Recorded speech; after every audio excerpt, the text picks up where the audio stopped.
2017 वसंत ऋतु में Arecibo observatory ने Ross 128 नामक तारे के आसपास से एक अजीब रेडियो सिग्नल प्राप्त किया।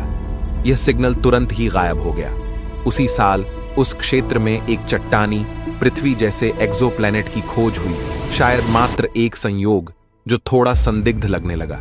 लेकिन सबसे हैरानी की बात यह थी कि यह सिग्नल ऐसे गायब हुआ मानो किसी ने जानबूझकर उसे बंद कर दिया हो, सिर्फ इसे 150 साल बाद दोबारा चालू करने के लिए। उड़ान एक नई पृथ्वी की ओर। साल 2167। वही सिग्नल एक बार फिर उसी जगह से आ रहा है, रेड ड्वार्फ रॉस 128 के आसपास के क्षेत्र से। दुनिया के सभी टेलीस्कोप उस आकाश के टुकड़े पर केंद्रित हैं। लगभग तुरंत ही उस तारे के पास एक और चट्टानी एक्सोप्लैनेट की खोज होती है। पुष्टि हो जाती है कि सिग्नल वहीं से आ रहा है। विश्लेषण से प्राप्त डेटा आना शुरू हो चुका है। यह ग्रह आकार में थोड़ा मंगल से बड़ा है और इसकी गुरुत्वाकर्षण शक्ति हमारी पृथ्वी की तुलना में आधी है। वातावरण लगभग पृथ्वी जैसा है। इसमें 25% ऑक्सीजन पाई गई है। यह एक विचलित कर देने वाला एहसास था। मानवता को अब साफ साफ समझ आ चुका था कि हम इस ब्रह्मांड में अकेले नहीं हैं। इस ग्रह का नाम रखा गया एल्पिडा, जिसका अर्थ ग्रीक भाषा में होता है उम्मीद। यह अज्ञात नई दुनिया पृथ्वी से 11 प्रकाश वर्ष दूर स्थित है, लेकिन 22वीं सदी की मानवता तब तक थर्मोन्यूक्लियर रॉकेट इंजन का आविष्कार और परीक्षण कर चुकी थी। एक भव्य निर्माण परियोजना की शुरुआत हुई पृथ्वी और चंद्रमा के बीच स्थित L1 लैग्रांज बिंदु पर। इस मिशन को दुनिया के सभी देशों ने मिलकर फंड किया। 30 वर्षों के लंबे परिश्रम के बाद अंतरिक्ष के शिपयार्ड में 3 विशाल बेलनाकार अंतरिक्षयान चमकने लगे। प्रत्येक की लंबाई है 3300 मीटर, 10,800 फीट, यानी जैसे 4 बुर्ज खलीफा एक के ऊपर एक रख दिए गए हों। प्रत्येक का व्यास है 700 मीटर, लगभग 2,300 फीट। इनका नाम रखा गया आकाश, व्योम और पुंज। ये अंतरिक्ष यान पूरी तरह स्वचालित हैं और एक दूसरे से स्वतंत्र भी। हर एक यान के भीतर एक पूरा शहर बसा है। रिहायशी मॉड्यूल, प्रयोगशालाएं, खेल सुविधाएं और यहां तक कि पार्क भी मौजूद हैं। साथ ही कुछ रहस्यमयी कमरे भी हैं जिन पर लिखा है नो एंट्री और जिन पर अजीब से चिन्ह लगे हैं। थर्मोन्यूक्लियर इंजन इन जहाजों को प्रकाश की गति के 7.33% तक पहुंचाने की क्षमता रखते हैं, जिससे ये यान अपने गंतव्य तक 150 वर्षों में पहुंच सकते हैं। हर यान में 2000 लोग सवार हैं, जो अपने अपने क्षेत्रों में सर्वश्रेष्ठ चुने गए हैं। अनुभवी पायलट और अंतरिक्ष यात्री, खगोल शास्त्री, न्यूक्लियर फिजिसिस्ट, तकनीशियन, डॉक्टर, मनोवैज्ञानिक, शिक्षक और यहां तक कि संगीतकार व हास्य कलाकार भी, जो अपने परिवारों के साथ सवार हैं। यह लोग अंतरिक्षयान में लोगों की लाइफ को पृथ्वी जैसा बनाने का प्रयास करेंगे। 1 सितंबर 2197 यह वो दिन है जब मानव इतिहास की सबसे महान खोज यात्रा शुरू होती है। आकाश, व्योम और पुंज के न्यूक्लियर प्रोपल्शन इंजन की नीली चमकती रोशनी अंतरिक्ष के अंधकार को चीर रही है। जहाजों की गति तेज होती जा रही है, लगभग 10 मीटर प्रति सेकंड स्क्वायर एक्सेलरेशन तक पहुंच रही है। इस गति पर वस्तुएं और लोग सतह से ऐसे चिपक जाते हैं जैसे पृथ्वी की गुरुत्वाकर्षण शक्ति हो। यह कृत्रिम गुरुत्वाकर्षण बनाने का तरीका है। प्रकाश की गति के 7.33% तक पहुंचने के लिए इन जहाजों को लगातार 26 दिन तक गति बढ़ानी होती है। उड़ान का 35वां घंटा, यान मंगल की कक्षा पार कर चुका है। अब तक तय की गई दूरी है 7.9 करोड़ किलोमीटर, 4.9 करोड़ मील। डॉक्टर और मनोचिकित्सक लगातार हर व्यक्ति के स्वास्थ्य की निगरानी कर रहे हैं। उड़ान के तीसरे दिन की शुरुआत में यान एस्टेरॉयड बेल्ट यानी क्षुद्र ग्रह पट्टी में प्रवेश करते हैं। पृथ्वी से दूरी अब 14.9 करोड़ किलोमीटर लगभग 9.2 करोड़ मील है। इस मिशन के लिए सर्वोत्तम मार्ग पहले से ही गणना करके तय किया गया था, ताकि टक्कर की जरा सी भी संभावना न रहे। लेकिन इतनी तेज गति पर अगर एक रेत का कण भी टकरा जाए तो गंभीर परिणाम हो सकते हैं। इसीलिए हर यान को कई स्तर की सुरक्षा प्रणालियों से लैस किया गया है। सामने लगे मैग्नेटिक शील्ड्स आवेशित कणों और छोटे मलबे को दिशा से भटका देते हैं। वॉल लेजर्स क्षुद्र ग्रहों के टुकड़ों को तुरंत वाष्पित कर देते हैं। साथ ही स्काउट ड्रोन यान के चारों ओर गश्त करते रहते हैं और खतरे का समय रहते पता लगाते हैं। 5वें दिन यान बृहस्पति की कक्षा पार करते हैं। उस समय उनकी गति होती है लगभग 3500 किलोमीटर प्रति सेकंड, यानी प्रकाश की गति का थोड़ा सा ही 1% से ज्यादा। इतनी गति की कल्पना मानवता ने पहले कभी नहीं की थी। धीरे धीरे सब कुछ अपनी जगह पर आने लगता है। लोग अपनी शिक्षा और शोध गतिविधियां शुरू करते हैं। 11वें दिन यान नेपट्यून की कक्षा पार करते हैं, जो सौरमंडल का सबसे दूर का ग्रह है। पोस्ट लॉन्च सिस्टम चेक पूरे हो जाते हैं। अलग अलग उम्र के लोगों के लिए विशेष प्रशिक्षण सत्र शुरू होते हैं। सोशल सर्विसेज सक्रिय रूप से काम कर रही हैं ताकि यात्रियों का मानसिक स्वास्थ्य बनाए रखा जा सके। अब जीवन धीरे धीरे अपनी नियमित दिनचर्या में ढलने लगा है। आज वह दिन है जब यान प्रकाश की गति के 7.33% की लक्षित रफ्तार तक पहुंचेगा, और इसी के साथ बहुत कुछ बदलने वाला है। हर कोई इस क्षण के लिए तैयार है। हर चीज की गहन जांच हो रही है। सभी संचार चैनल अपनी पूर्ण संचालन तैयारी की घोषणा कर चुके हैं। हर यात्री अपनी निर्धारित जगह पर पहुंच जाता है और खुद को दीवारों से कसकर बांध लेता है। मुख्य इंजन बंद कर दिए जाते हैं।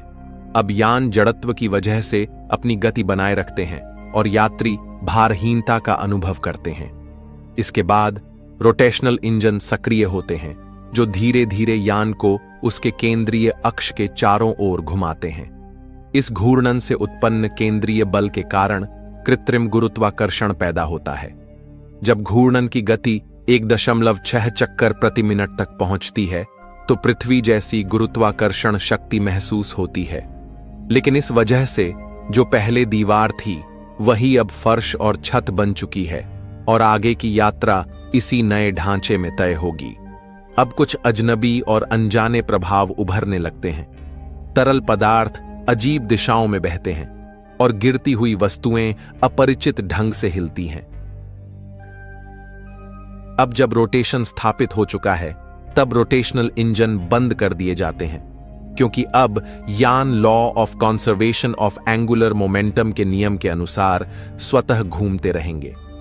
धीरे धीरे रोजमर्रा की जिंदगी और सामाजिक संरचना स्थिर होने लगती है। उनके मॉड्यूलर डिजाइन की वजह से रिहायशी कैप्सूल्स जल्दी से नए गुरुत्वाकर्षण के अनुसार फिर से व्यवस्थित हो जाते हैं। तकनीकी और सामुदायिक स्थानों को सेमी ऑटोनोमस तरीके से पुनर्गठित किया जाता है। स्कूल, अस्पताल और उत्पादन केंद्र फिर से अपने कामकाज में लग जाते हैं। जीवन यान के हर स्तर पर फल फूल रहा है। प्रत्येक स्तर एक बेलनाकार होता है जो पिछले स्तर के अंदर होता है। जैसे जैसे आप यान के केंद्रीय अक्ष की ओर बढ़ते हैं, कृत्रिम गुरुत्वाकर्षण हर स्तर पर कमजोर होता जाता है। सबसे केंद्र में गुरुत्वाकर्षण बिल्कुल नहीं होता। यहां वे शटल रखे जाते हैं जिनकी जरूरत यान के गंतव्य पर पहुंचने के बाद होती है। मध्यवर्ती स्तरों का उपयोग कम गुरुत्वाकर्षण के प्रभावों का अध्ययन करने के लिए किया जाता है, जैसे कि सूक्ष्म जीव, पौधे, जानवर और यहां तक कि इंसान पर। लोग तरल, गैस और प्लाज्मा पर भी प्रयोग करते हैं। यान के बड़े हिस्सों को रिहेबिलिटेशन सेंटर्स के रूप में भी चिन्हित किया गया है, जहां रोगी थेरेपी लेते हैं और चोट या सर्जरी के बाद स्वस्थ होते हैं। इन केंद्रों में आंशिक गुरुत्वाकर्षण का उपयोग किया जाता है ताकि शरीर पर दबाव कम हो सके। लॉन्च के 1 वर्ष बाद यान अब तक पृथ्वी से लगभग 693 अरब किलोमीटर या लगभग 7 प्रकाश वर्ष दूर पहुंच चुके हैं। कई स्तरों पर खेती स्थापित की जा चुकी है। सफलतापूर्वक एरोपोनिक्स तकनीक का उपयोग किया जा रहा है। यह एक मिट्टी रहित, वायु आधारित पौधों की खेती की विधि है। हर यान में बीजों का बैंक मौजूद है, जिसमें विभिन्न उगाए गए पौधों के बीज रखे गए हैं। साथ ही एक अलग डीएनए बैंक भी है, जिसमें पौधों के डीएनए संग्रहित हैं, ताकि अगर बीज भंडार खत्म हो जाए तो उनका उपयोग किया जा सके। इसके अलावा कुछ पशु प्रजातियों के डीएनए बैंक भी संग्रहित हैं।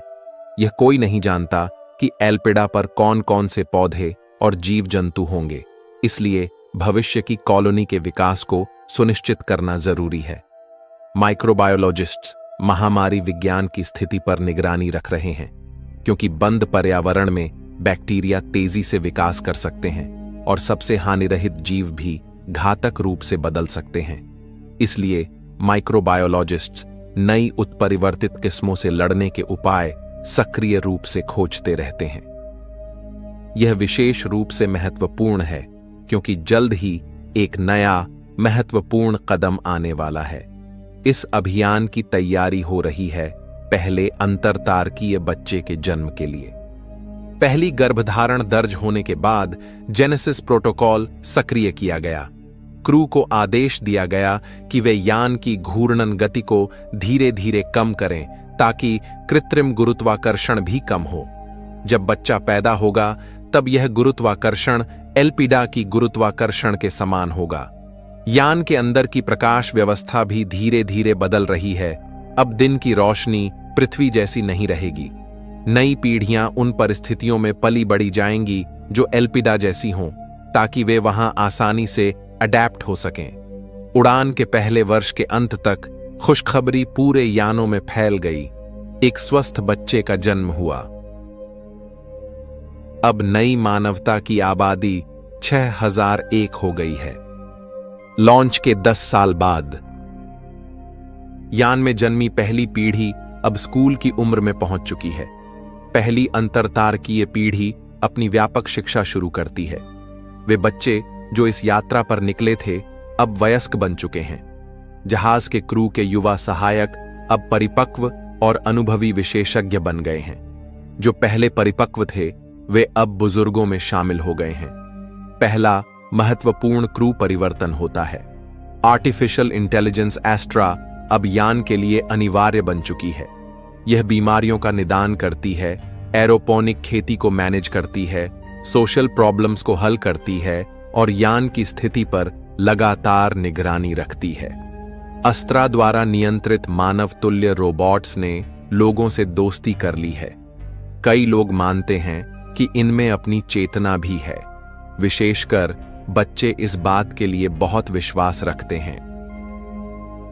इस अवधि के दौरान पहली मौत होती है। अभियान के सबसे वरिष्ठ सदस्य, एक प्रतिष्ठित न्यूक्लियर फिजिसिस्ट, 94 वर्ष की आयु में इस दुनिया को छोड़ देते हैं। उनकी इच्छा के अनुसार उनका शरीर खुले अंतरिक्ष में बहने के लिए भेजा जाता है। यह एक नई परंपरा की शुरुआत होती है। शव के साथ एक कैप्सूल भी भेजा जाता है जिसमें मृतक की तस्वीरें और यादगार वस्तुएं रखी होती हैं, जो खुले अंतरिक्ष में हमेशा बहती रहेगी। लॉन्च के 50 वर्ष बाद यान अब पृथ्वी से लगभग 3.6 प्रकाश वर्ष दूर है और एल्पिडा से लगभग 7.4 प्रकाश वर्ष। यान में अब तक 2 पीढ़ियां जन्म ले चुकी हैं, लेकिन ये पीढ़ियां मंजिल तक पहुंचने के लिए किस्मत में नहीं हैं। वे अपनी पूरी जिंदगी यानों पर बिताएंगे, न कभी पृथ्वी देख पाएंगे, न ही एल्पिडा। हालांकि अभी भी यान पर कई ऐसे लोग हैं जो पृथ्वी पर जन्मे थे। अब क्रू का मुख्य हिस्सा अंतरिक्ष में जन्मी पीढ़ी से बना है। जन्म दरों को सख्ती से नियंत्रित किया जाता है ताकि आनुवंशिक विविधता बनी रहे और जनसंख्या का स्तर इस तरह से रखा जाए कि जीवन समर्थन प्रणाली सही ढंग से काम कर सके और लोगों की कमी न हो। यहां कुछ नियम बनाए गए हैं। हर परिवार में न्यूनतम 2 और अधिकतम 3 बच्चे हो सकते हैं। जोड़े गर्भधारण की योजना बनाने से पहले आनुवंशिक परामर्श से गुजरते हैं ताकि जीनोम कंपैटिबिलिटी का पता चले और संभावित जोखिमों से बचा जा सके। बच्चे समय के साथ समान रूप से जन्मे, ताकि एक ही उम्र के बच्चों का समूह बहुत बड़ा न हो। इससे उम्र के वर्गों का संतुलित वितरण होता है और संसाधनों पर अधिक दबाव नहीं पड़ता। बच्चे प्राकृतिक रूप से जन्म लेते हैं, लेकिन यान में फ्रोजन स्पर्म और एग्स और आर्टिफिशियल वूम्ब तकनीक भी उपलब्ध है, जिन्हें अंतिम विकल्प के रूप में इस्तेमाल किया जा सकता है। एक महत्वपूर्ण मील का पत्थर, यान अब पृथ्वी से 5.5 प्रकाश वर्ष और एल्पिडा से भी उतनी ही दूरी पर है। अभियान ने अपनी यात्रा का ठीक आधा हिस्सा पूरा कर लिया है। इस मुकाम पर यह स्पष्ट हो गया है कि जन्म नियंत्रण प्रोटोकॉल पूरी तरह से उचित था।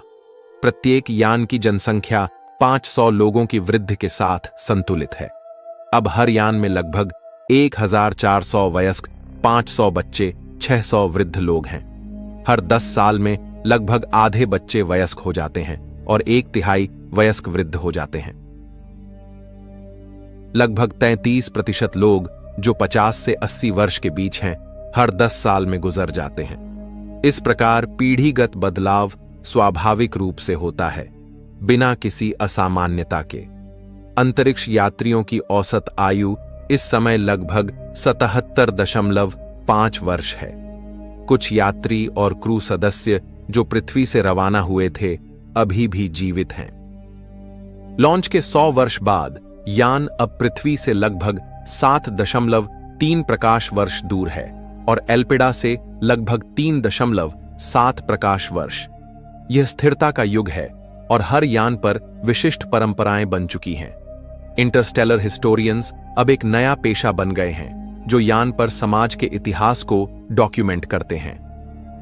पृथ्वी से 10.9 प्रकाश वर्ष की दूरी पर नई मानवता का युग लगभग 149 वर्षों में अंतरिक्ष में जन्मी 5वीं और 6ठी पीढ़ियां इस दुनिया में आई हैं।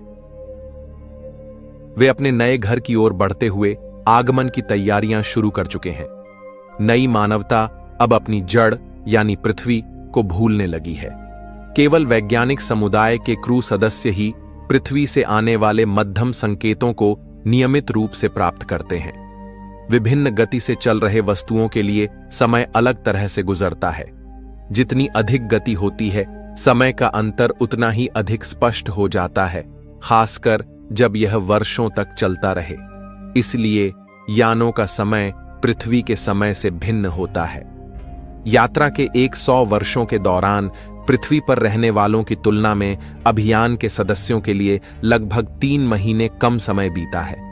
इस समय के दौरान यान पर कई कहानियां और रहस्य जन्मे हैं। विशेष रूप से उन प्रतिबंधित क्षेत्रों के आसपास जहां प्रवेश वर्जित है। ऐसे क्षेत्रों में कभी कभी ऐसे लोग आते हैं जो चेहरे छिपाए हुए वर्दी पहनते हैं। कुछ कहते हैं कि वहां एलियन हमले के लिए हथियारों का भंडारण है, तो कुछ का मानना है कि वहां धनी लोग और राजनीतिज्ञ क्रायोस्लीप में सोए हुए हैं, जिन्हें आगमन पर जगाया जाएगा। इस अवधि में कम गुरुत्वाकर्षण के कारण लोगों की शारीरिक रचना में बदलाव आया है, क्योंकि उनकी रीढ़ की हड्डी और मांसपेशियों पर कम तनाव पड़ा है। औसत कद अब लगभग 220 सेंटीमीटर 7 फीट या उससे अधिक हो गया है। पोस्चर अधिक सीधी हो गई है। मांसपेशियों की मात्रा कम हुई है। लोग अब अधिक पतले दिखते हैं और उनका चलने का तरीका हल्का और अधिक प्रवाही हो गया है। जेनेटिक मॉडिफिकेशंस ने जनसंख्या को नए ग्रह पर जीवन के लिए अधिकतम रूप से अनुकूलित कर दिया है। बड़ी आंख के स्लिट्स, बड़ी पुतलियाओं और थोड़े बड़े नेत्र उन्हें मंद प्रकाश में बेहतर दृष्टि प्रदान करते हैं। एक साइड इफेक्ट यह हुआ कि आंखों के आइरिसेस अब एमरल्ड ग्रीन या गोल्डन येलो रंग के हो गए हैं। नई मानवता अब अपने आगमन की तैयारी कर रही है। पोर्ट होल्स से एक छोटा लालिमा वाला बिंदु नंगी आंख से दिखने लगा है। यह दिन ब दिन करीब आ रहा है। एल्पिडा तक पहुंचने में 1 महीने से भी कम समय बचा है।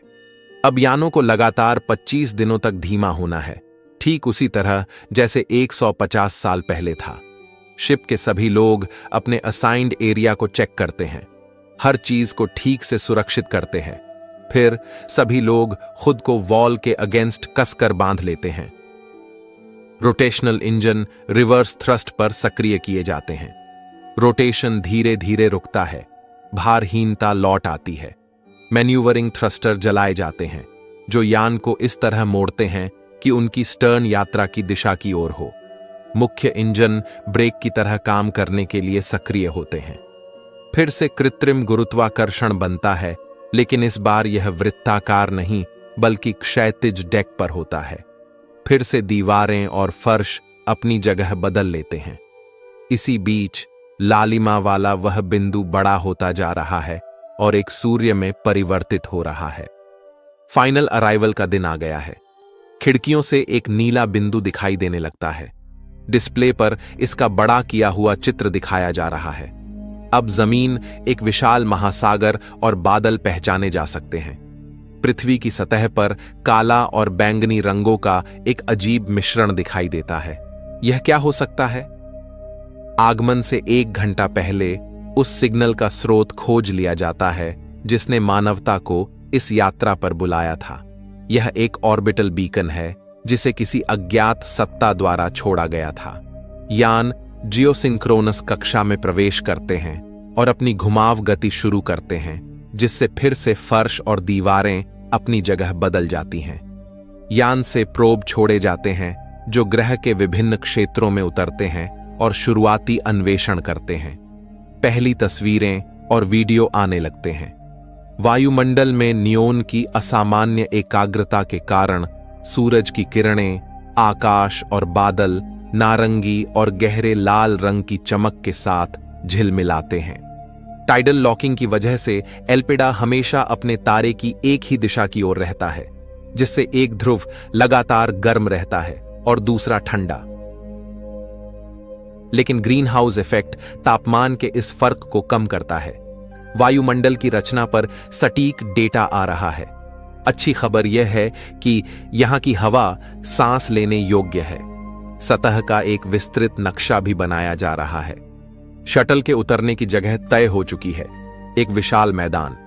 प्रत्येक यान से एक शटल नीचे उतरता है और लैंड करता है। रोवर्स और चालक दल बाहर उतरते हैं।